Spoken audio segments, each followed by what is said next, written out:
Want to install Windows 10 but don't know how? No worries, we've got you covered.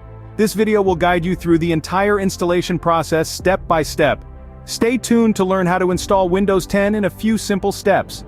Before we dive in, make sure you have a valid Windows 10 product key and a bootable USB drive with at least 8 GB of storage. You can create this drive using the Windows 10 Media Creation tool. Don't forget to back up your data to prevent any losses. Now that we're prepared, let's start with the installation process. The first step in the installation process is to insert the bootable USB drive into a USB port on your computer. Next, restart the machine and during boot up, press a designated key, commonly F2, F12, Del or EC, to enter the BIOS or UEFI settings.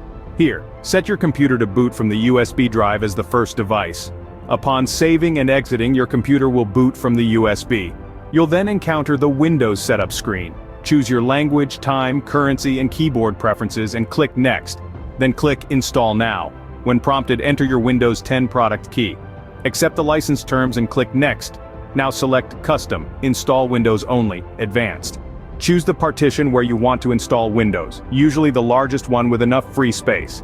Follow the on-screen instructions to complete the installation process. Your computer will restart several times during this process. Congratulations, you've now installed Windows 10. After Windows is installed, you'll need to set up your preferences. Begin by choosing your region, language, and keyboard layout. Then, create a new Microsoft account or sign in to your existing one. That's it.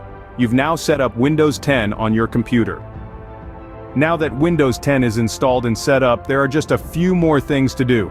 Don't forget to install drivers, check for Windows updates, and install any necessary software and applications, and that's it. You've successfully installed and set up Windows 10.